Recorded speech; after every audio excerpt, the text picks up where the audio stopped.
In today's session, which is the session one for this Lean Six Sigma Black Belt program, we will be learning about what is the meaning of lean, what is the meaning of waste, how to identify a waste in the process, how to go for the lean implementation, where we'll talk about the 3M, value added, non-value added, business non-value added, and the 8 wastages.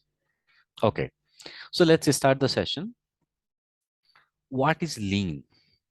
Lean means, simply we'll say, let's say thin.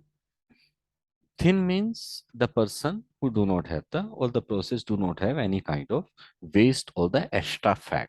Lean means no extra fat. And this applies to the individual as well as to process when we do not have any extra fat. That's what the meaning of lean. So understand with this one example. Say I will ask you, okay, there are two people, when the person one and person two, and they wanted to go for a race, let's say 1 mile of race. When you are planning for this 1 mile of race and you have only one data point about these two people, which is their height. And the height of the person one is, let's say, 6 feet and 2 inches. And the height for the person two is 5 feet and suppose 7 inches. Who will win this race? Hopefully, you will say that person one will win the race because person one has the more height. If the person has a more height, probably person will be able to keep the longer steps easily. Simple interpretation, yes. If I add another data point here about the weight, and weight for the first person, which is 6 feet and 2 inches height, is around, let's say, 122 kg. And the weight for the second person, who is a 5 feet and 7 inches height, is approximately, let's say, 81 kg. Now, who will win the race if you have these two data points? Probably your perception will change and you will say that person 2 will win now. Why the person 2 will win now? Because the person has the less weight. On in simple term, we can say that as per the BMI, person is maintaining his weight, but the person 1 is not able to maintain the weight.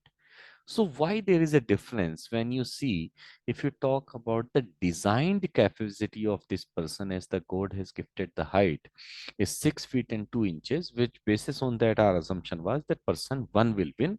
But actually because of the extra weight means extra fat this person has, process is not lean or person is not thin. Because of that, person is losing the race. That's the exactly meaning of lean. Lean means no extra fat, either the people or the process or the technology. Any extra fat which eats the resources. So what this extra fat will do? Any extra fat, either in the process or the people or on the technology, just eat your resources. Resources means like as whatever the food we are eating or this person is eating, but it's not adding any value to the efficiency. Eating resources without adding any value to efficiency. That's what this extra fat will do. Now, what is the objective of lean? Objective of lean is to cut extra fat and make the process lean. Okay. Objective of lean is to cut extra fat, and increase the efficiency of the process. That's what is the meaning of lean. So how to implement lean? There is a 5-step process of the lean implementation. Those 5 steps, first thing you need to understand the purpose. Why we are running this process. Purpose means identify the value, what we are going to deliver out of this process to the customer. Value means why customer is paying to you for that process. That means the identify the value or understand the purpose of the process.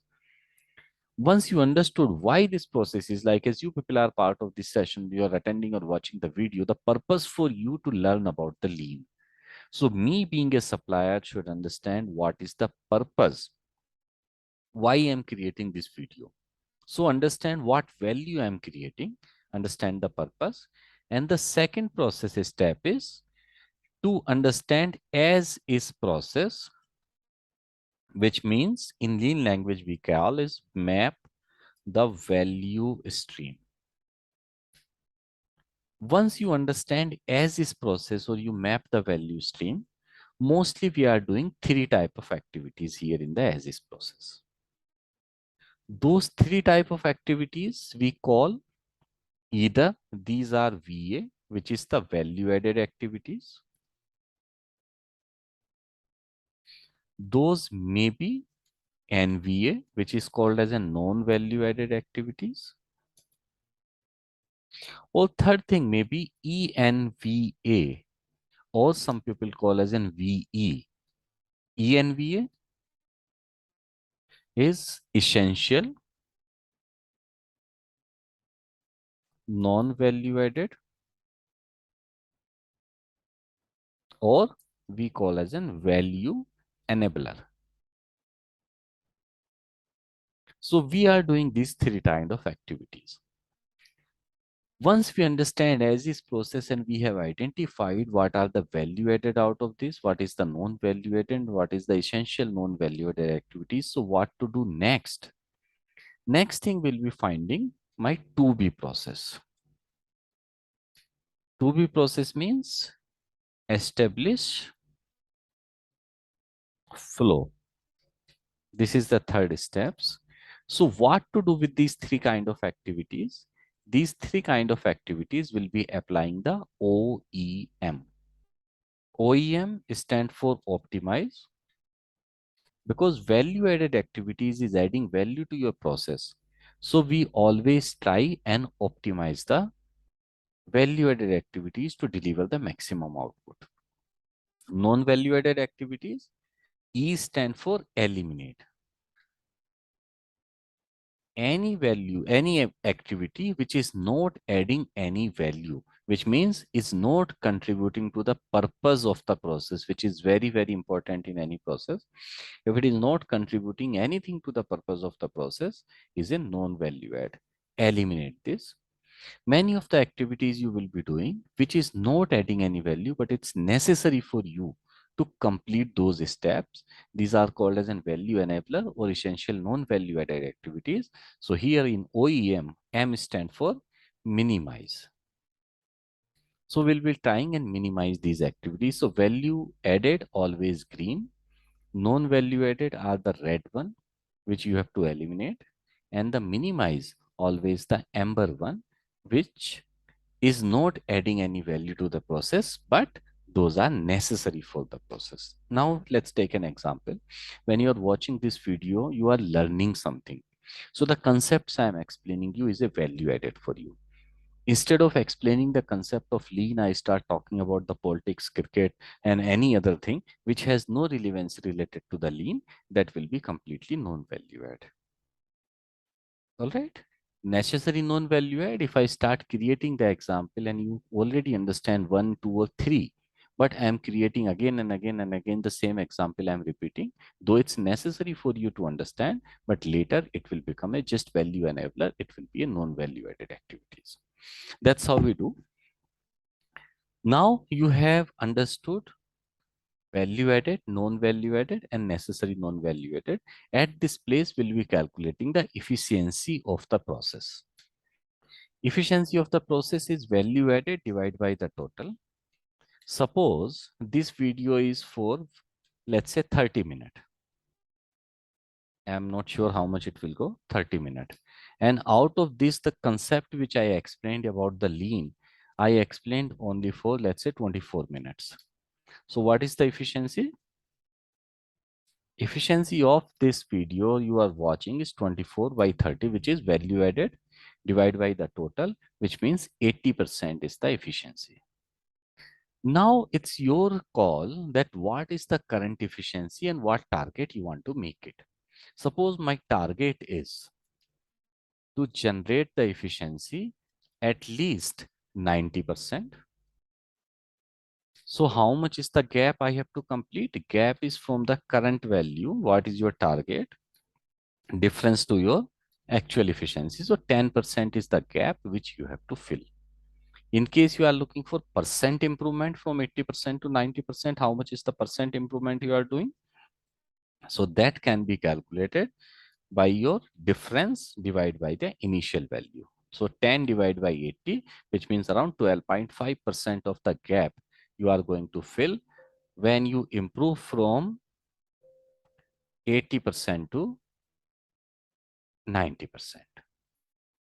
All right, so we understood the efficiency of the process. Now our target is to improve this efficiency. So whatever the value added we will have done, we are going to optimize those. Non-value added, we are going to eliminate. Value enabler, we are going to minimize, and then we'll have the to-be process. To-be process we have designed. Now step number 4 will be implementation of is the just in time. Just in time means what is needed and when is needed at the right time, at the right place, in the right quantity that should be available for the customer, which is also called as an implement flow in a lean language. Because lean in Six Sigma is a continuous improvement process. So the fifth and the last step of the lean process is the continuous improvement,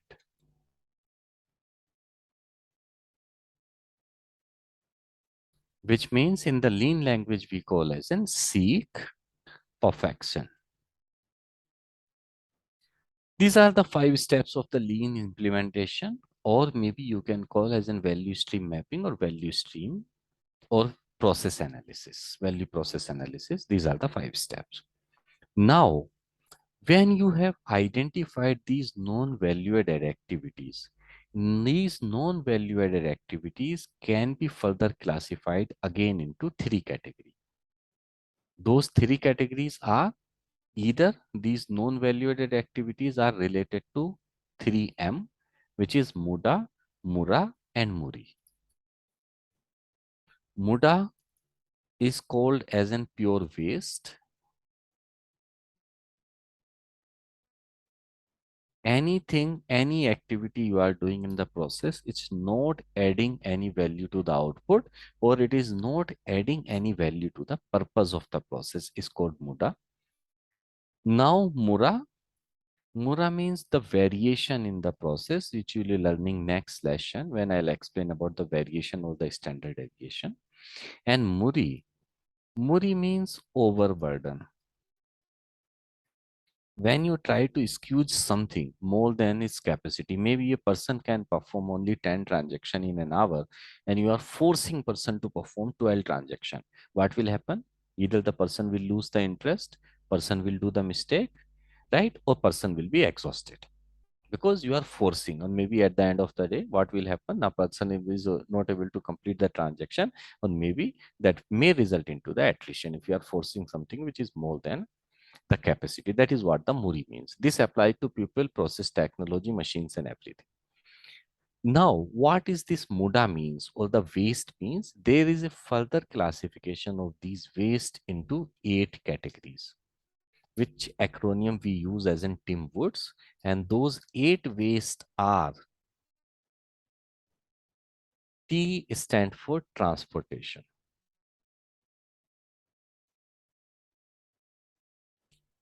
Say, what is the meaning of waste? Waste is anything not adding any value to the purpose of the process.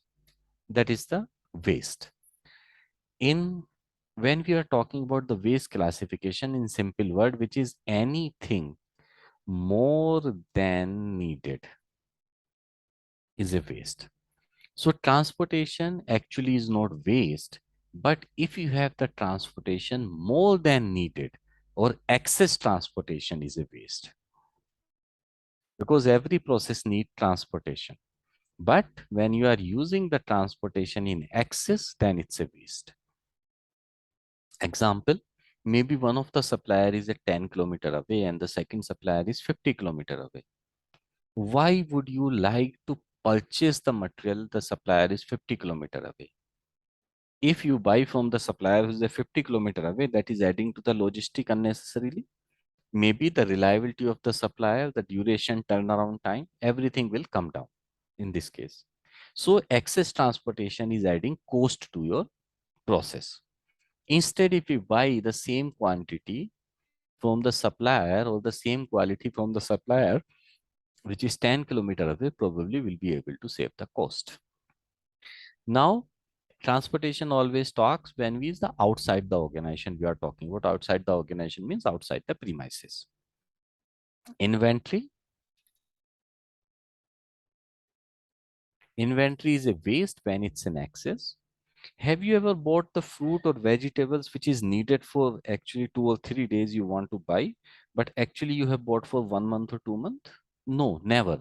We don't want to create any unnecessary inventory because this comes with a shelf life.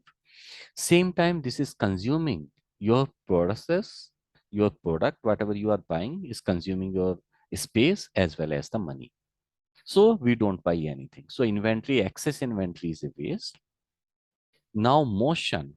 Motion is the movement of people and machines is the motion waste. So whenever the movement of the people or movement of the machine unnecessarily you are doing, it's a waste. So excess transportation outside the premises and movement of the people and machine within the premises, if you are doing, that is considered as an motion. Like as moving from one place to other place unnecessarily, so many people. And that's how you see the example of the Toyota Motors, where they have done the assembly line in a sequence. Instead of going for the bench assembly, which is the first implemented by Ford Motor, they have gone through the assembly in a sequential way. Like as one step you complete, second step will go to the other person, third step will go to the other person, and at the end of the day, motor is completed. Assembly is completed. Now the waiting. Waiting is the another waste when the previous step is not completed and second step is waiting for the complete. You go to the restaurant and you wanted to place an order. Maybe if the seat is available, you will go and sit. But if the seat is not available, probably you have to wait for this. Now you go to your place to sit. Waiter will come and waiter will ask you, okay, ma'am, sir, what is your order? You will say, okay, can you give us 5 minutes? Let us finalize the menu, then we'll tell. Now, after 5 minutes, when the waiter will come, and waiter, you place your order, and waiter will say, okay, ma'am or sir, please wait for 30 minutes and allow us to serve. So, in this entire chain, first waiter was waiting for you, and then now you are waiting for the food. So, waiting is another waste. Another one is overproduction. Overproduction is the things which you are producing is more than the customer demand. When customer is not ready to buy, but because of your perception, because of the assumption you are producing, in case customer cancels the order, then what will happen to your inventory which you have overproduced? Maybe customer is not ready to buy and no, and you don't have any other customer, so that will go for a waste. And you are already consumed your material, you already consumed your electricity, utility, and the manpower and the labor. So then everything will go for a waste. Over processing.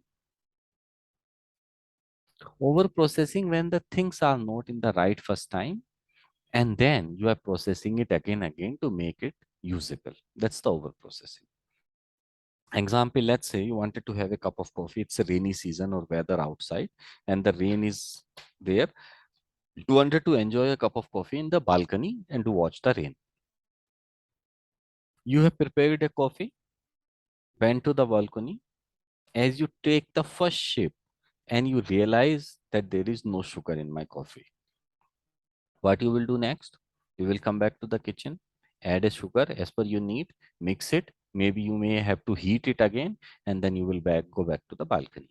So what is happening here? You are over processing the contents, the things which could have done in the right first time. Probably you would have added the sugar in the right first time. You may have no need to reprocess the entire process again and add the sugar and go to the balcony, so that the time and the energy which you are wasting here because of the over processing. Next is the defect. Defect is any deviation from specification. Any deviation from the specification is called as a defect. This defect, if any defect is there in the process, may lead to over processing, may lead to overproduction, may lead to waiting, motion, inventory, transportation, or any other. So defect is any deviation from the specification is called defect, and this is the main source of generating many other kind of waste and variation in the process. Now, skills. If you are good at something and you are doing the someone else work, is a skills wastage. Maybe you are good in the Java coding, and if I ask you to do the Python coding, probably you may not be the right fit for that. You are good in production, but somebody asking you to do the work of the quality, that means that may not be the right thing. So that's how we classify these wastages. So what we have learned here, we understood what is the waste. We understood what is the meaning of lean, how this lean has started by the Toyota Motor, Ford Motor. We understood 3M as and Muda, Mura, Muri. We understood 8 wastages and teamboats, and we understood what are the value added, non-value added, and business non-value added activities are there. Again, important part, we first understand the purpose of the process. When we understand the purpose, any activity we are doing is not helping us to solve the purpose of the process, which means is not adding value to the customer. So identify those activities. Mostly they are non-value added activities. When you do the as is process mapping, you will find 3 type of activities: value added, necessary non-value added, and necessary non-value added, or value enabler. Always optimize the value added, eliminate the non-value added, minimize the necessary non-value added or value enabler, and your lean process will be implemented by these 5 steps. Thank you so much.